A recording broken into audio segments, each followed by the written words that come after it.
Trump भले ही युद्ध को लेकर बयानबाजी के जरिए अपने खास लोगों को फायदा पहुंचा रहे हैं, लेकिन इससे दुनिया भर के निवेशकों को भारी नुकसान हो रहा है। आज के कारोबार में भारतीय निवेशकों के लगभग 10 लाख करोड़ रुपए डूब गए, यानी युद्ध शुरू होने के बाद से 50 लाख करोड़ रुपए से ज्यादा का नुकसान हो चुका है। यह भारत के 53 लाख करोड़ के सालाना बजट से थोड़ा सा ही कम है।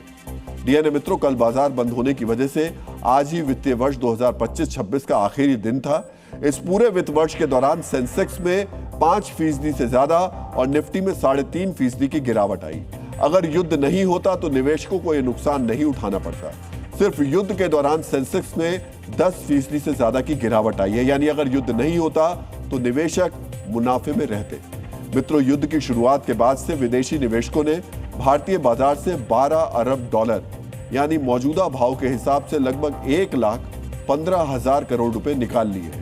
इसे भारतीय शेयर बाजार के इतिहास में विदेशी निवेशकों की सबसे बड़ी बिक्री बताया जा रहा है। इससे पहले अक्टूबर 2024 में विदेशी निवेशकों ने भारतीय शेयर बाजार से 94,000 करोड़ रुपए निकाले थे।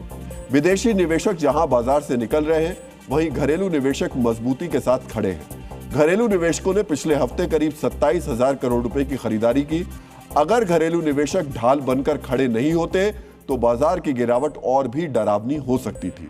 लेकिन इसके बावजूद युद्ध की मौजूदा स्थिति को देखते हुए आशंका इस बात की है कि 1 अप्रैल से शुरू होने वाले अगले वित्त वर्ष की शुरुआत भी अच्छी नहीं होने वाली है। मित्रों, युद्ध के असर से अमेरिका का शेयर बाजार भी नहीं बचा है। डाउ जोन्स पिछले 1 महीने में लगभग 10% गिर चुका है। पिछले 5 हफ्तों से बाजार में लगातार गिरावट जारी है। ये पिछले 4 वर्षों में सबसे लंबी गिरावट है। लेकिन इसके बावजूद ट्रंप युद्ध की आग शांत करने के बदले उसे और भड़का रहे। युद्ध को लेकर इसी अनिश्चितता के कारण छोटे निवेशकों के लिए शेयर बाजार एक पहेली बन गया है। जो निवेशक शेयर बाजार में सीधा निवेश करते हैं उनको तो नुकसान हुआ ही है, लेकिन जो लोग म्यूचुअल फंड के जरिए निवेश करते हैं उनको भी कम नुकसान नहीं हुआ। ज्यादातर फंड्स में 8 से 15% तक की गिरावट आई है, यानी छोटे निवेशकों के लिए युद्ध नुकसान का सबसे बड़ा कारण बन गया है। डीएनए मित्रों, युद्ध शुरू होने के बाद से डॉलर के मुकाबले रुपए के गिरने की रफ्तार भी मिसाइल की तरह तेज हो गई है। आज के कारोबार के दौरान रुपया पहली बार डॉलर के मुकाबले 95 का आंकड़ा पार कर गया। डॉलर के मुकाबले रुपया आज 95 रुपए 21 पैसे तक पहुंच गया। हालांकि बाद में इसमें थोड़ी मजबूती आई और ये 94 रुपए 83 पैसे पर बंद हुआ। 95 को पार करना डॉलर के मुकाबले रुपए का सबसे निचला स्तर है। पहली बार रुपए ने 95 के आंकड़े को छुआ है। रुपए की गिरावट को थामने के लिए आरबीआई ने भी दखल दिया। रिजर्व बैंक ने अपने विदेशी मुद्रा भंडार से डॉलर बेचकर रुपए की गिरावट को रोकने की कोशिश की, लेकिन इसका भी खास असर नहीं हुआ। जनवरी की शुरुआत में डॉलर के मुकाबले रुपए का भाव 90 रुपए से थोड़ा नीचे था। जनवरी के आखिर में डॉलर के मुकाबले रुपए का भाव 91.5 रुपए के आसपास चला गया। वहीं फरवरी के अंत में यानी युद्ध शुरू होने से पहले रुपए का भाव 91 रुपए के आसपास था, लेकिन मार्च खत्म होते होते रुपया 95 के आसपास पहुंच गया। मित्रों, युद्ध शुरू होने के बाद रुपया करीब 4% गिरा है। वहीं इस वित्त वर्ष में रुपया 11% टूट चुका है। 2011-12 के बाद पिछले 14 वर्षों में ये सबसे बड़ी गिरावट है। अगर युद्ध खत्म नहीं हुआ तो इस बात की पूरी आशंका है कि डॉलर के मुकाबले रुपया और कमजोर होगा। इससे ये 100 रुपए के स्तर तक भी पहुंच सकता है। मित्रों, रुपए की कमजोरी का असर आम आदमी पर भी होगा। इससे विदेशों से आयात होने वाले सामान जैसे कच्चा तेल, मोबाइल, लैपटॉप और सोना चांदी खरीदना और महंगा हो जाएगा, जिससे महंगाई बढ़ेगी। साथ ही विदेश में पढ़ाई भी महंगी हो जाएगी।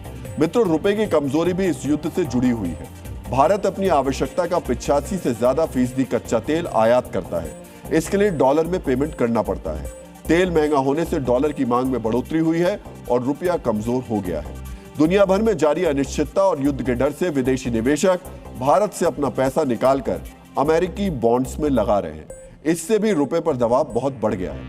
बाजार के जानकारों का कहना है कि जब तक हॉर्मुज स्ट्रेट को लेकर स्थिति साफ नहीं होती, तब तक रुपए में गिरावट जारी रहेगी। तेल के दाम में बढ़ोतरी हुई तो शेयर बाजार में भूचाल आ गया। रुपए ने गिरावट का नया रिकॉर्ड बनाया, लेकिन सोने चांदी ने यहां भी अपनी उल्टी चाल बरकरार रखी है।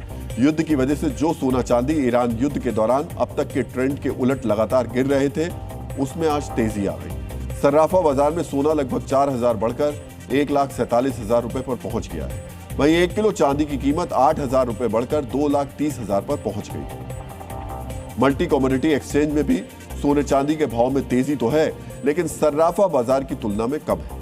मित्रों, सोने चांदी के भाव में गिरावट के बाद आज तेजी आई, लेकिन एल्यूमिनियम के दाम में युद्ध शुरू होने के बाद से ही तेजी जारी है। आज तो एल्यूमिनियम के दाम में जबरदस्त उछाल आया। लंदन मेटल एक्सचेंज पर एल्यूमिनियम की कीमत 6% तक बढ़कर $3,492 प्रति टन हो गई। मित्रों, एल्यूमिनियम के दाम में बढ़ोतरी का संबंध भी ईरान युद्ध से ही है। ईरान ने कल यूएई और बहरीन में एल्यूमिनियम के 2 बड़े प्लांट पर मिसाइल और ड्रोन से हमला किया था। जिस तरह ईरान के हमलों से खाड़ी देशों के ऑयल इंफ्रास्ट्रक्चर तबाह हुए हैं, ठीक उसी तरह एल्यूमिनियम के प्लांट को भी नुकसान पहुंचा है। इसकी वजह से एल्यूमिनियम के दाम में हो रही बढ़ोतरी में और तेजी आई है। दुनिया भर में एल्यूमिनियम की सप्लाई का लगभग 9% खाड़ी देशों से आता है। हॉर्मुज स्ट्रेट बंद होने से इसका निर्यात रुका हुआ था और अब ईरान ने उसके प्लांट को ही तबाह कर दिया। इस कारण एल्यूमिनियम आने वाले समय में और महंगा होगा।